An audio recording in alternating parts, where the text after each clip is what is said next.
If you're expecting the Year of Sanderson to start with a book with characters as well crafted as in Stormlight Archive, as epic as Mistborn, or with a magic system to rival Warbreaker, then you won't like Tress of the Emerald Sea because it's the most lighthearted, cozy, comfy, and almost younger book that you'll read in the Cosmere. And not everyone will love that. Today we're gonna do a spoiler-free review of the first book in the Year of Sanderson, so finally Tress of the Emerald Sea. And in here I'll try to explain why I think it's a great book, a comfy book, a happy book, but not a Sanderson book in my opinion. And we'll start with the 3 reasons why I believe this is not a classic Sanderson book, and if you're seeking that vibe, you won't get it here. First, the characters are not as well crafted, as profound as we might have seen them in other books. Whenever I read a Sanderson book, I tend to find characters that are rich, that are complex, that have a tortured past, or that they are passing through something. And I'm used to this because according to Sanderson, when a person has passed through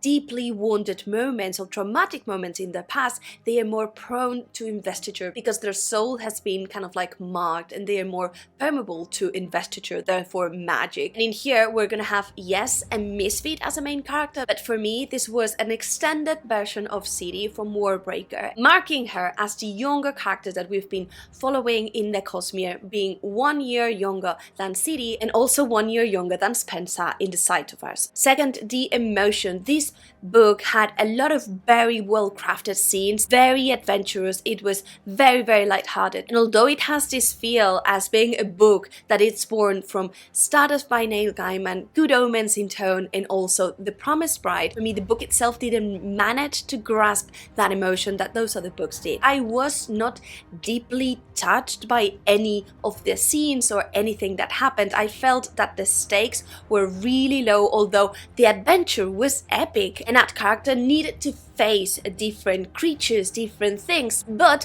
those things weren't as life-changing, at least for me. I can easily see this book as one that I'll reread, and I see it becoming very popular as a happy book. And third, we won't get a Sunderland. We won't get this amazing ending where you just want to forget the world. We won't be there just waiting to see what happens. There's just gonna be a conclusion which is gonna be fine, but we're not gonna be seeing that epic momentum, that other development of our characters. That's not gonna be here, and I hated it. But being fair, Sanderson already knew some of these things. He conceived this book out of love for his wife, and he also wanted it to be a playground for him to test different tones, narrations, and also different elements within the magic. And I reckon those elements are what make this book so different. For starters, the narration. He wanted to play around a little bit with Hoyt being the main narrator, and we will see it here. And therefore, we will have Hoyt narrating the events that happen in Lumar, this planet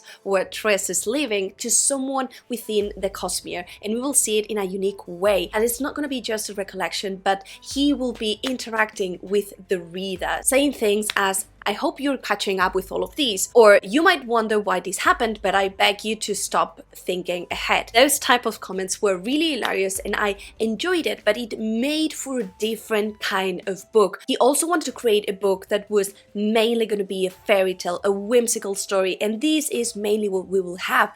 It starts being really whimsical. There are 6 parts in the book, a little bit less than 500 pages, and the first, let's say, 2 parts are really whimsical, really hilarious. There are some lines that are just to die for, but then the tone of the story will become a little bit more mature, and the story will change towards a more epic and adventurous side, although still, in my opinion, remaining pretty lighthearted, pretty easy to read. In the postscript, Sanderson shares that he doesn't believe that he will go with this tone when he is telling the story of Hoyt himself, but that he wanted to test that out. But there were also another 2 very important things that he wanted to test out in this book, and I think this is a mark of Sanderson, and it's around the magic. For starters, he wanted to give more importance to the ethers. He promises that ethers are going to be shared more and more throughout the Cosmere, and he wanted these those entities that are basically elements that with a catalyst such as water can become very quickly invested and have cataclysmic consequences. And second, he wanted to work a little bit more with the fluidization concept, which in here means that a substance that it's solid can behave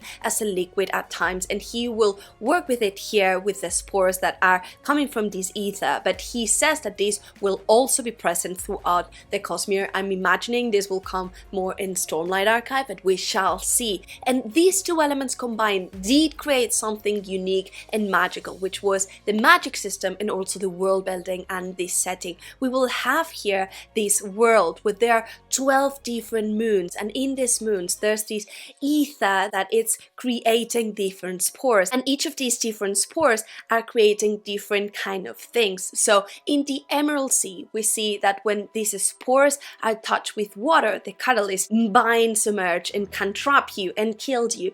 There's another place where there's shards coming from the sea, and it will really get you with this feeling of I want this character to sail different seas and to find out more about these different magics, because in essence that's what this book is going to be about. We will have this girl Tress who has found love, but this love has been kidnapped and she decides to do something, and she leaves the rock where she has lived all of her life, embarking herself in this pirate ship and navigating through these very dangerous seas, this world. We will have a lot of amazing different characters, starting with Tress, who, as said before, it's an extension of Siri in my opinion, but we will also have a rat that is talking, which will make for an incredible animal companion. Then we will also have the crew of the ship, which for me made a little bit of a feeling that we got in Skyward, although the crew members were older than Tress. And it's going to be a very well balanced book in terms of pacing, leaning towards the plot driven side. We will have these different scenes, these different adventures that our character will need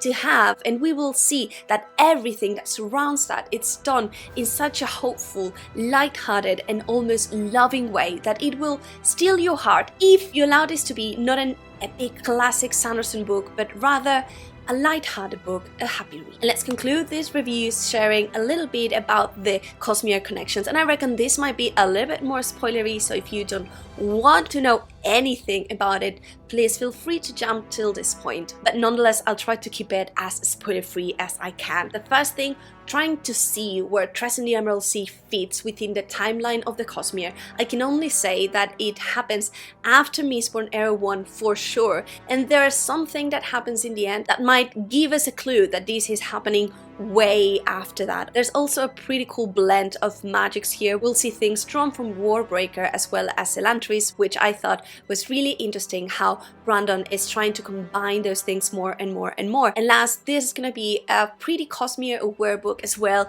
where our character will be faced with the realization that there are some members of the crew that are not from this world. So where I stand with this book then, I really liked it. I think it was fun, it was cozy, it was happy, and it's a very good reading start of the year. But for me, it lacked emotion, and it honestly begs the question for me that if this book wasn't from Sanderson, would it get as good praise as it is getting already?